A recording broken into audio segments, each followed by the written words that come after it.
Hello parents and students. ये video मैं बना रहा हूँ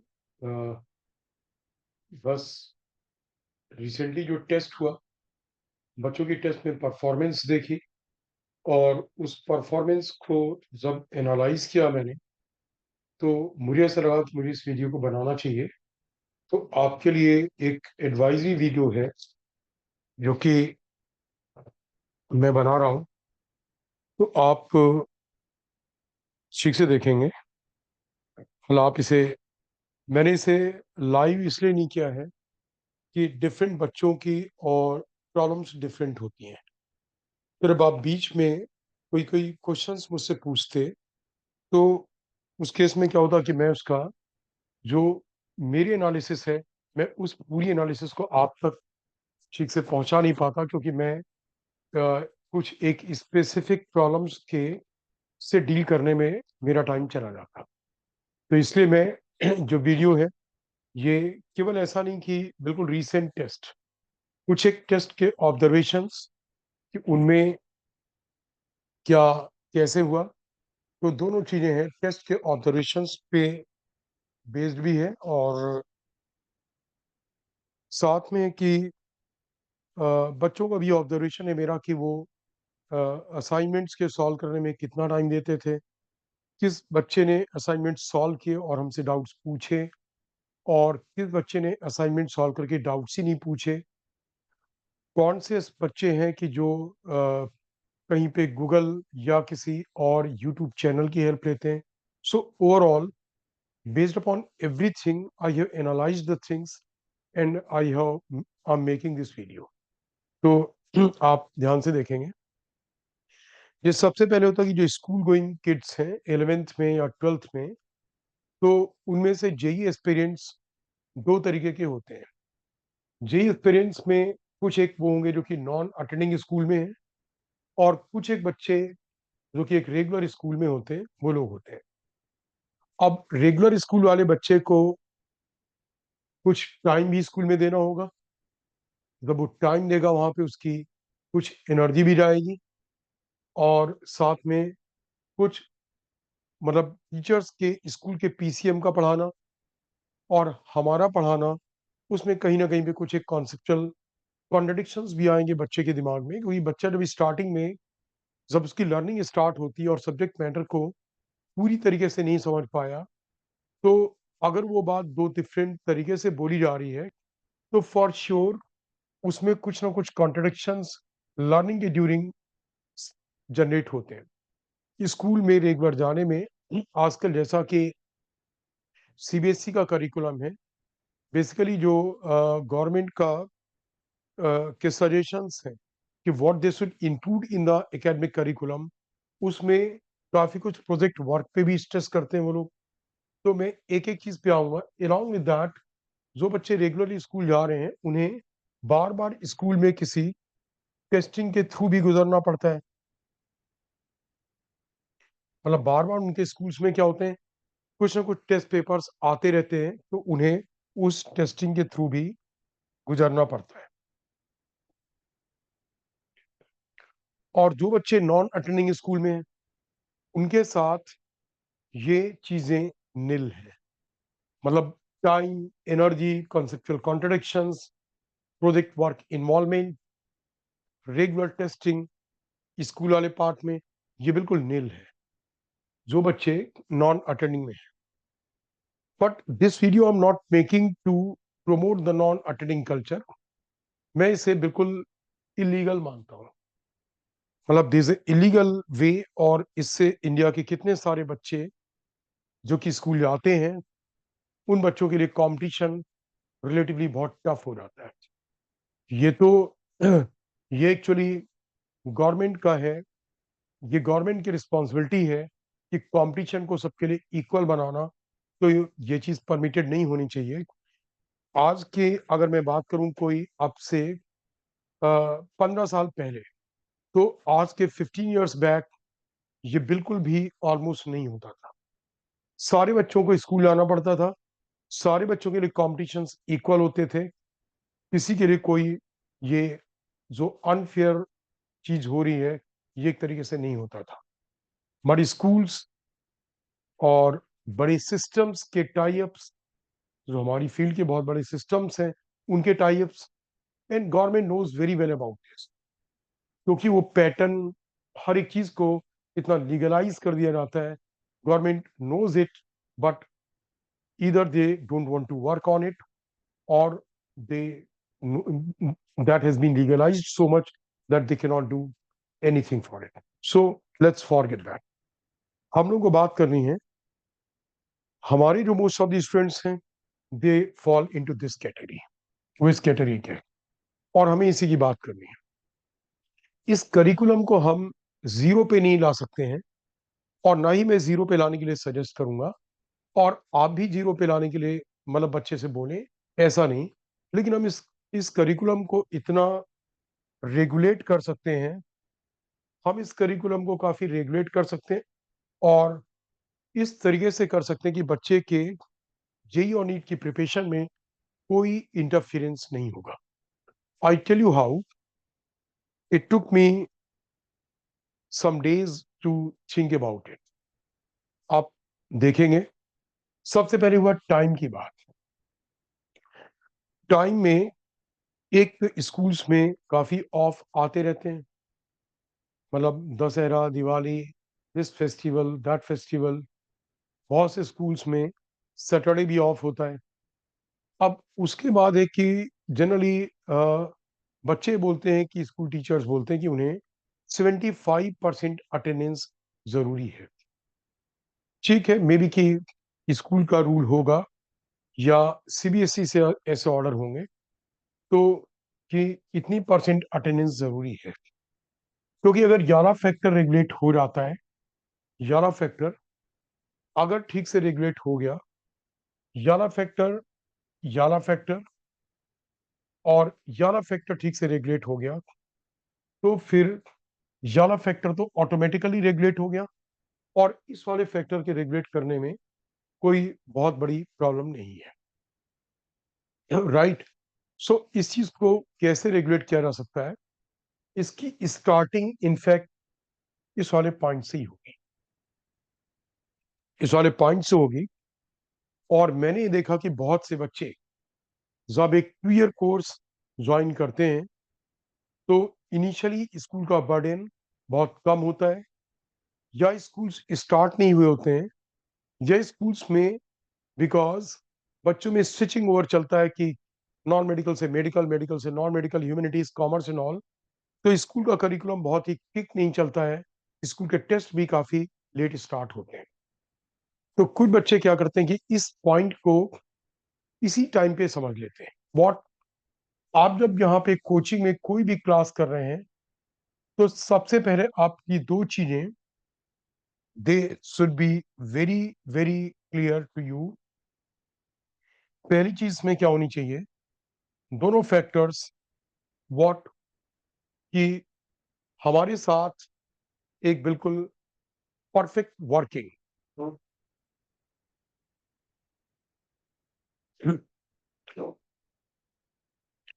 मतलब to follow the whole curriculum.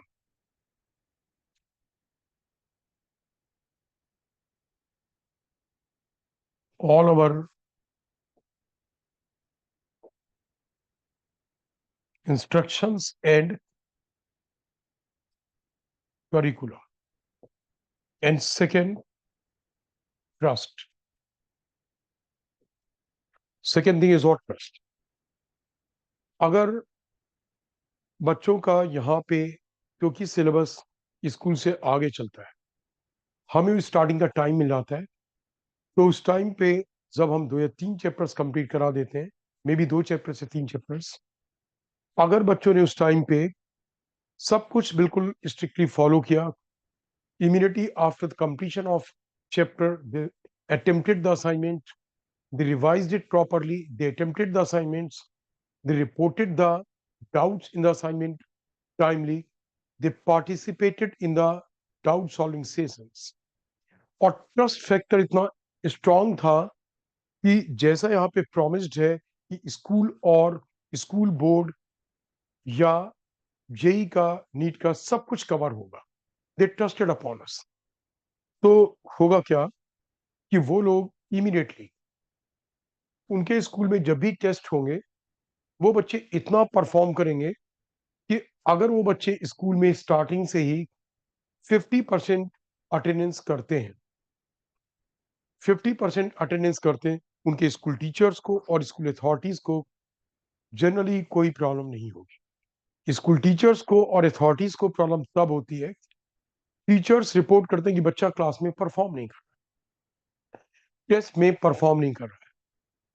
वो टेस्ट स्कूल एडमिनिस्ट्रेशन के पास रिपोर्ट जाती है, स्कूल एडमिनिस्ट्रेशन भी स्ट्रिक्ट हो जाते हैं और टीचर्स भी स्ट्रिक्ट हो जाते हैं।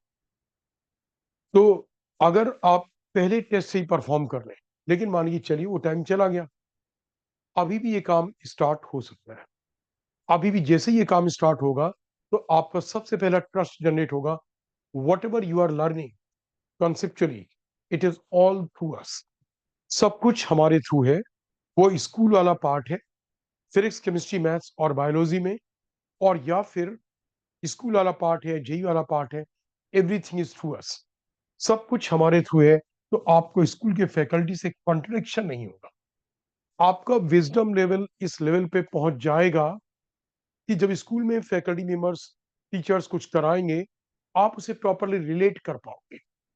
उनका मेथड कुड बी डिफरेंट, उनका मतलब presentation method in the sciences, there's not much difference and we cannot create that difference.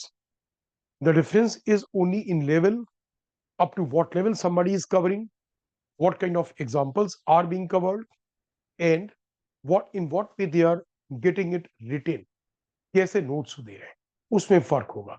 मतलब प्रेजेंटेशन के तरीके का मेजर डिफरेंस है, बाकी कॉन्सेप्ट तो वही, लॉज वही, सब कुछ सेम है। तो जब आप किसी चीज के बहुत कोर प्रिंसिपल को अंडरस्टैंड करते हो, तो उस केस में क्या होगा कि आप सब कुछ रिलेट कर सकते हो। और स्कूल में आप जिन 50% क्लासेस में जा भी रहे हो, 50%, कई बार 40% से भी बच्चों का काम चल जाता है, 30% से भी काम चल जाता है। द पॉइंट इज परफॉर्म तो करो। They also need what, performance. आप परफॉर्म करके उन्हें भी दिखाओ। मेरा एक्सपीरियंस दिल्ली के ऑलमोस्ट सारे स्कूल्स का है। हाँ, it's a different thing, teachers keep changing, उनके साथ थोड़ा थोड़ा चेंज आता रहता है, but the major philosophy of a school I you read from the beginning. तो कॉन्सेप्चुअल कॉन्ट्रडिक्शन वाला पार्ट ओवर हो गया। आपकी परफॉर्मेंस आनी स्टार्ट हुई, आपको स्कूल में टाइम कम देना पड़ेगा, आपकी एनर्जी कम जाएगी। और जब ये तीन चीजें आपकी हो गई, तो टेस्ट वाला पार्ट ऑलरेडी हो ही गया आपका। स्कूल के टेस्ट आएंगे, you are already prepared for it, कोई सेपरेट टाइम नहीं देना है। जो भी यहाँ पे असाइनमेंट सॉल्व किए, एनसीईआरटी के असाइनमेंट सॉल्व किए, बुकलेट के असाइनमेंट सॉल्व किए, आपको लगेगा स्कूल में तो जो टेस्ट एक बार आपने दिया, दूसरी बार दिया, आपको लगता this test is rather very simple compare to what is being taught to us. हमने जितना किया है उसके कंपैरिजन में आपको लगेगा कि ये टेस्ट रियली बहुत सिंपल है। तो आपको कोई प्रॉब्लम आएगी नहीं। अब बात आई प्रोजेक्ट वर्क की। प्रोजेक्ट वर्क में क्या होता है, सबसे पहले कि आप प्रोजेक्ट के बारे में अपने टीचर्स से प्रॉपरली आप एक डिबेट कर पाएंगे। व्हाट काइंड ऑफ डिबेट, आप उनसे डिस्कस कर सकते हैं। अगर जो प्रोजेक्ट आपको दिया गया है, अभी आपके थ्योरी में वो पार्ट नहीं आया है, आप अपने पेरेंट्स के साथ जा करके उन्हें समझा सकते हैं कि जब मेरा ये थ्योरी में नहीं हुआ है, तो मुझे ऐसे प्रोजेक्ट के करने का बेनिफिट क्या है, मैं क्यों, मतलब इट्स ए मगिंग। आप उनसे डिस्कस करें प्रॉपरली, उन्हें रेस्पेक्ट देते हुए आप डिस्कस करो, दिल फॉर श्योर दिल अंडरस्टैंड इट। कि जो पार्ट थ्योरी में अभी नहीं आया है, जो पार्ट आपको अभी कुछ नहीं आता, आप उसमें कैसे करो। और अगर वो पार्ट थ्योरी में आ गया है, then I am telling you कि आपके लिए ये काम एक चुटकी वाला काम होगा। मतलब आपको जब उसके कॉन्सेप्ट इतने क्लियर हैं कि आप जेई लेवल के, नीट लेवल के अच्छे क्वेश्चंस उसके थ्रू सॉल्व कर लेते हो, तो एक नॉर्मल बच्चा जो कि केवल स्कूल लेवल में है या स्कूल लेवल पे भी स्ट्रगल कर रहा है, आपकी स्पीड इस प्रोजेक्ट को कंप्लीट करने में उससे 4 गुनी होगी, या मे बी 10 टाइम्स स्पीड होगी। और उसमें जो आप पॉइंट्स कवर करेंगे, पॉइंट्स का कवरेज भी एक बेटर वे में होगा, कॉन्क्रीट होगा, लेंथ कम होगी, बहुत कॉन्क्रीट फुलनेस होगी, और स्कूल के टीचर्स भी उसे अप्रिशिएट करेंगे, yes you have done the original work. ये सारी चीजें रिड्यूस होकर के ओवरऑल जितना एक नॉर्मल स्टूडेंट्स का इन्वॉल्वमेंट होगा उसके कंपैरिजन में, I have seen from the toppers of last year, last to last year, this burden reduces to around 30 to 40%. For sure 30 to 40% से ज्यादा होता ही नहीं है। मैंने बहुत से टॉपर्स देखे, जैसे आप बोलेंगे ठीक है टॉपर्स में वो पहले से ही इतने इंटेलिजेंट हैं, ओके बिल्कुल एक्सेप्टेड। कुछ बच्चे होते हैं वो काफी इंटेलिजेंट होते हैं, उनकी लर्निंग बड़ी क्विक होती है, उनकी रिस्पॉन्सिवनेस बड़ी क्विक होती है, उनके रिफ्लेक्शंस बड़े क्विक होते हैं। आई अंडरस्टैंड कि ऐसा होता है, राइट। किसी में वो चीज उतनी तेज नहीं है, तो पेरेंट्स सबसे पहले, पेरेंट्स भी और बच्चे भी, सबसे पहले मेरी इस बात पे आप ट्रस्ट करें कि ये फील्ड फिजिक्स केमिस्ट्री मैथ्स की, ये field field physics chemistry maths biology sciences की फील्ड बिल्कुल ऐसी है कि इसमें इंटेलिजेंस ग्रेजुअली प्रोसेस के थ्रू जनरेट करनी होती है। Nobody is born intelligent in this, someone who took interest in it, someone who worked hard for it, someone who was regulated and disciplined, they become, they generate intelligence in this field. आप please trust me, मैंने ऐसे बहुत से बच्चों को देखा है, बहुत टॉप नॉच रैंकर्स बनते हुए देखा है। बाद में इंडस्ट्री में भी मेरे कांटेक्ट में बहुत पुराने स्टूडेंट्स और सब कुछ हैं, and they have told me कि उनसे पता लगता रहता they are performing very well. मतलब कि इनिशियल लेवल पे वो लोग उतने इंटेलिजेंट नहीं थे, बट नाउ दे आर, मतलब नो वन कैन से कि ये एक एवरेज टाइप का इनका वर्क है। सो ये इंटेलिजेंस जनरेट होती है, फिर भी डिफरेंस थोड़ा बहुत रह जाएगा। तो ठीक है वो डिफरेंस होने दें आप, वो डिफरेंस होने दें, उसी डिफरेंस को हमें थोड़ा सा कैच करना कि जितना कम हो जाए, जितना ऑप्टिमाइज करके हम उसे मिनिमम कर दें, यही हमारा एफर्ट है। तो आप, लेकिन हाँ मुझे सुनने में ये भी आया, बहुत से पेरेंट्स ऐसे भी हैं जो बच्चे को बोलते हैं अगर तुझे ऐसा ही करना था तो तूने स्कूल में रेगुलर एडमिशन क्यों लिया, तू नॉन अटेंडिंग में क्यों नहीं गया, जब तुझे ऐसे ही करना था कि तुझे स्कूल के काम से चोरी करनी थी, स्कूल में कम जाना था। Please parents, do not use this word, do not use these kind of sentences. If you have any doubts, kindly come and talk to me. आपको जहां पे भी इस चीज में कोई कंफ्यूजन है, आई एम डैम श्योर कि आपको कंफ्यूजन है, आप जेई को और स्कूल के साथ में कैसे बैलेंस करना है, नीट को कैसे स्कूल के साथ में बैलेंस करना है, प्रॉबेबली आप ठीक से नहीं जानते हैं, तभी आप बच्चे को ऐसे बोलते हैं। नहीं तो आप बच्चे को ऐसा नहीं बोले कि ऐसा स्कूल में एडमिशन लिया है तो क्यों लिया है, जाने के लिए लिया है, वहां से कुछ तो अंडरस्टैंडिंग जनरेट होगी। स्कूल से जाने में बच्चे को अगर करना केवल, तो apart from physics chemistry maths and biology, जो भी उनके 3 सब्जेक्ट्स हैं, इसके अलावा उनके जो 2 सब्जेक्ट्स हैं केवल उसमें और कुछ प्रैक्टिकल्स में, और सारे अच्छे स्टूडेंट्स को आई एम टेलिंग यू, आपका बच्चा इस करिकुलम के थ्रू स्कूल के टॉप 10% बच्चों में 5 टू टॉप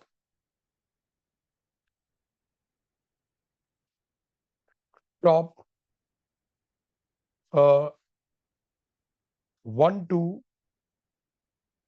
6% बच्चों में इंक्लूड हो सकता है। और अगर कोई भी बच्चा स्कूल के इन टॉप स्टूडेंट्स में इंक्लूडेड है, कोई भी बच्चा स्कूल के पूरे इस करिकुलम को फॉलो करने से स्कूल का टॉपर नहीं बनता है। आप आए मुझसे, मिले, मैं आपको रिकॉर्ड के साथ दिखाऊं, हमारे पास भी ऐसे बच्चे हैं स्कूल के करिकुलम को फॉलो करने से। जो बच्चा 100% स्कूल जाता है वो स्कूल का टॉपर नहीं होता है। स्कूल का टॉपर कोई जेई का अच्छा परफॉर्मर होता है, कोई नीट का बहुत अच्छा परफॉर्मर होता है, जो स्कूल का टॉपर होता है, first topper, second topper, third topper. आप पता तो करें सच्चाई के बारे में, 10th तक the things might be different, but after the 10th things are entirely different.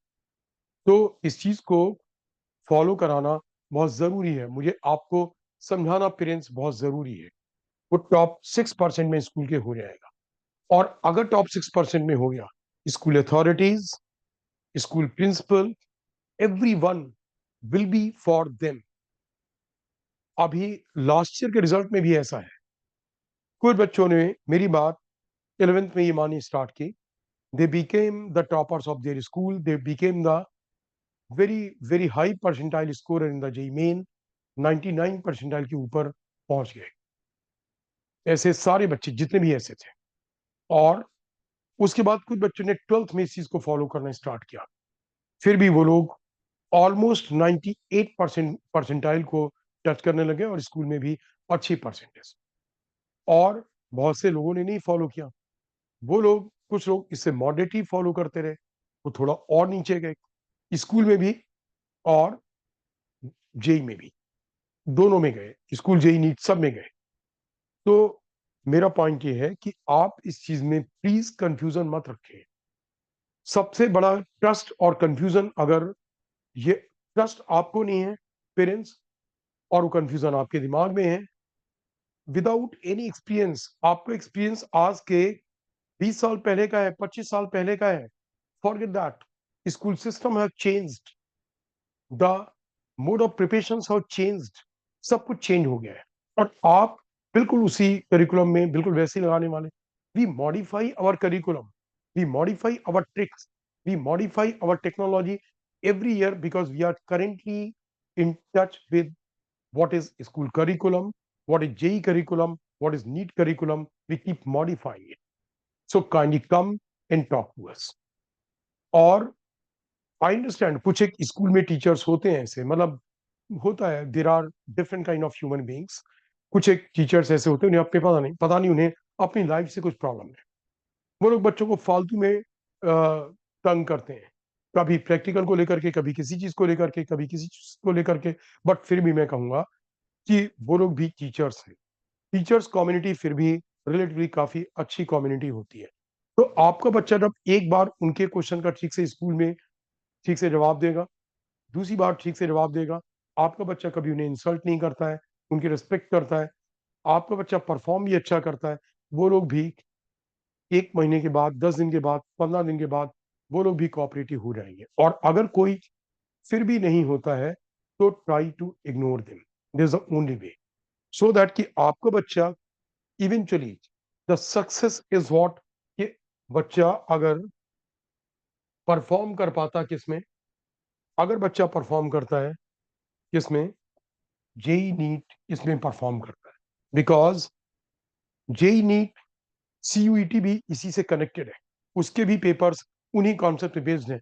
Government ने बड़ा अच्छा किया कि यूनिवर्सिटीज के एडमिशन भी उन्हीं कॉन्सेप्ट के थ्रू स्टार्ट कर दिए, सो दैट कि बोर्ड की परसेंटेज अच्छी आती है, वेल एंड गुड।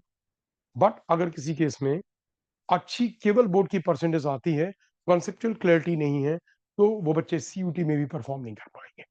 तो सब सारे admissions now they are based upon what, concepts, जिस पे हमारा पूरा इम्फेसिस होता है। तो बच्चे आपको भी ये समझना है, पेरेंट्स आपको भी समझना है, जहां पे भी कोई भी कॉन्ट्रडिक्शंस हैं, आप इंडिविजुअली बात करना चाहें, you are most welcome, please come and eliminate this confusion as soon as possible. Try to generate what I'm advising, try to generate the trust on it as soon as possible. You will be in benefit. Thank you so much.